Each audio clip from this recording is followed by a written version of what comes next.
It's not possible. I didn't say it would be easy, Neo.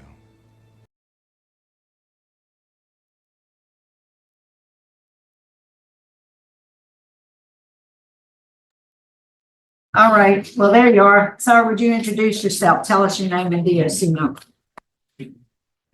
Y'all are still on mute.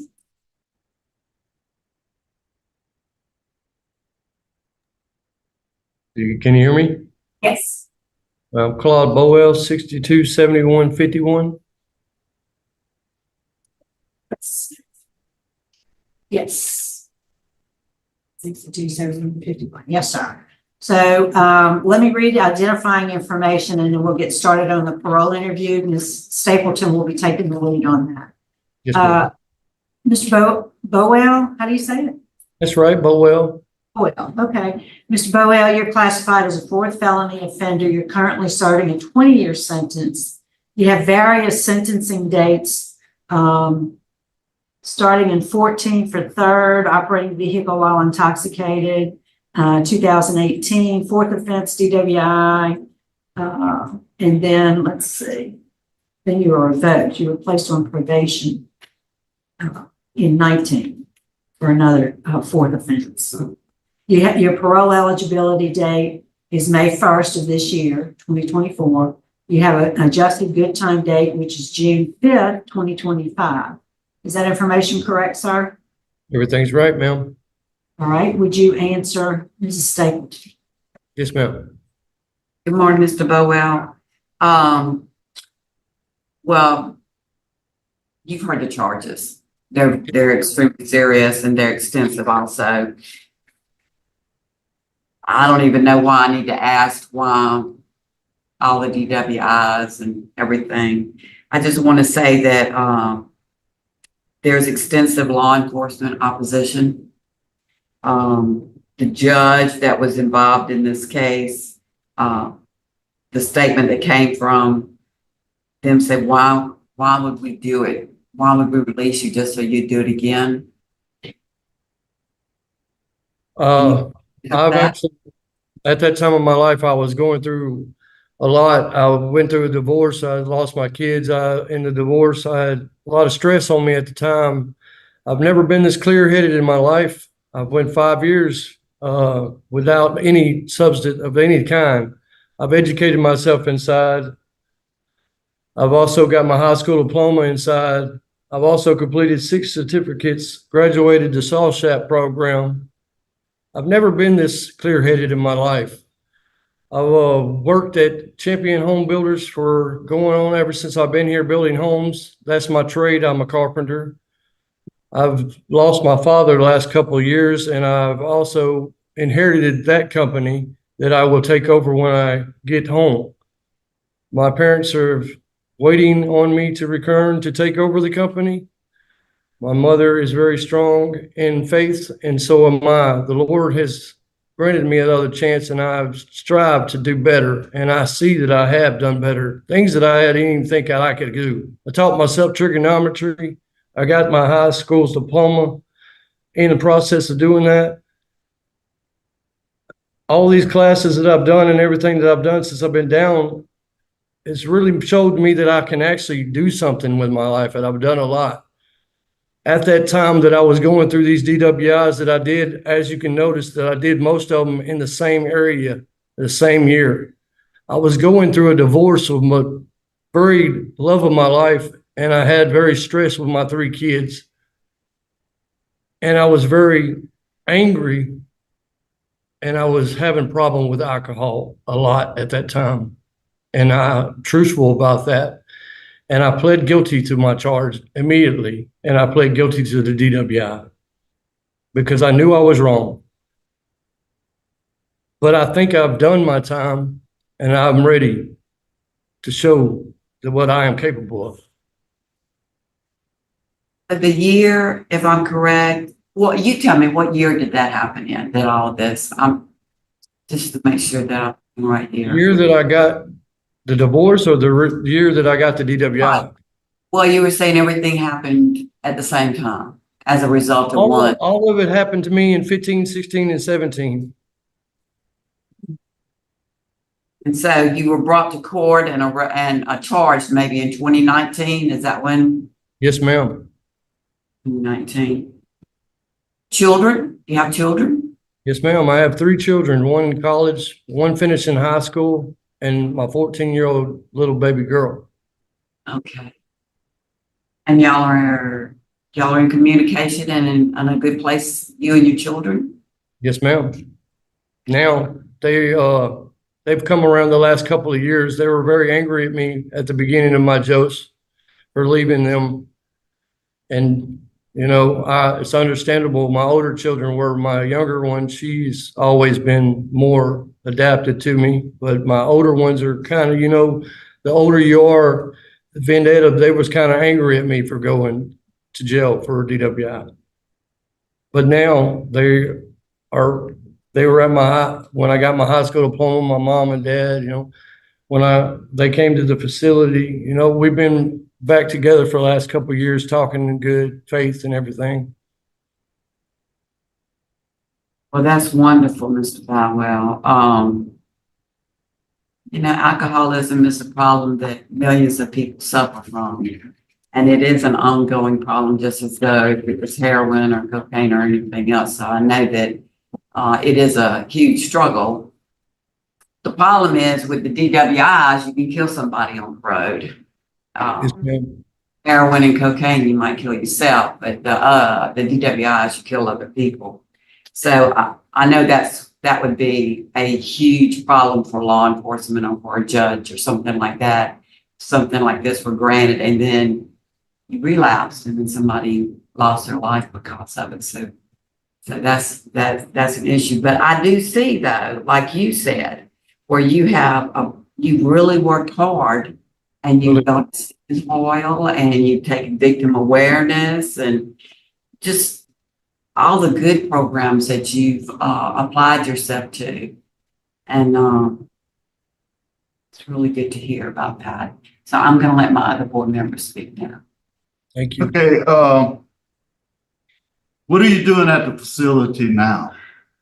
I work at Champion Home Builders. I build trailer homes. I've been building that for quite a few years. I actually run my department. I build. How long have you been at Champion Builders? 2 different sessions, 3 years. Okay, May. yeah, all right. And how much money you have put up?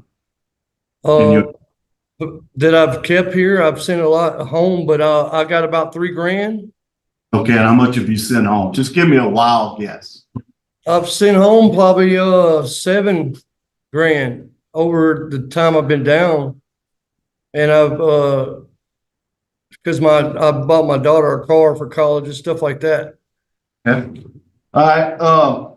One concerning thing, you had a write-up back in 22. Yes, sir. Number 28, aggravated work offense. What happened? What was the Yes, deal? sir.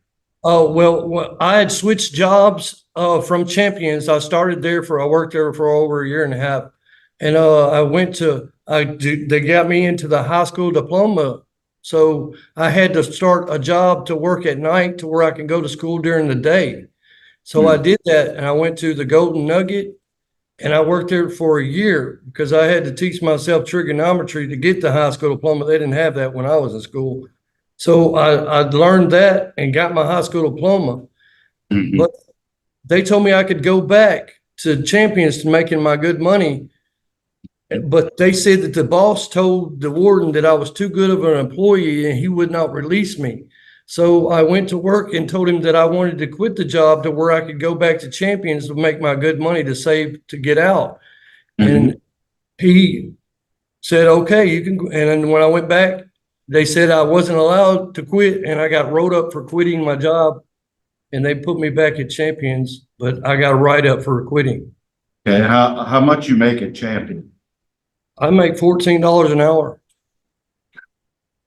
Okay, I have no further questions. By the way, congratulations on your GED. I can tell you're proud of it and you should be. I am kind of proud of it. Yeah, I agree. You should be. So you lost 30 days with that write-up. 30 days of good time? Yes, ma'am. but I think I had like 2.5 years of good time, but yes, ma'am, I think so. You know, you can, once you remain 2 years right up free, you can ask to have that restored. You know that?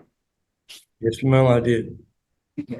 And you mentioned, taking over your family company. What kind of company is that? Oh, I worked there 17 years, roofing and remodeling additions. We built homes. Okay, good. And you mentioned, to Ms. Stapleton, your drinking problems seem to extend further beyond 15, 16, and 17.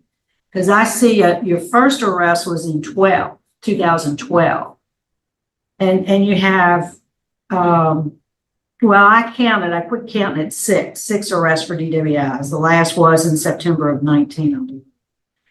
So yeah, you have quite an extensive. I did. Yes. I did. But the only thing I say about that is I've never been without drinking as long as I have in my life than right now, 5 years. And I've never been this clear-headed. I think I agreed that I needed this. Probably And saved your life and the lives of other people, I would say. most certainly I was going through a hard time I'm telling you, with my wife and the divorce. Yeah, but that went back, I'm saying that, I mean, you're always going to have hard times. You're always going to have issues you got to deal with. But it wasn't just divorce, because obviously you had the problem, you had arrests dating back to 2012. But we'll move on. Ms. Cook, what can you tell us about Mr. Bowell? Well, we've had no problem ever since that last write-up that y'all was talking about. That's the only one the last one was in there. He goes to work every day. We've had no problem with that. There's not no more write-ups or anything like that. We've done pretty good here. And everybody seems to get along with everybody. Everybody likes him, so he's done good. Good deal. Thank you. Mr. Bowell, anything you want to say to us before we vote?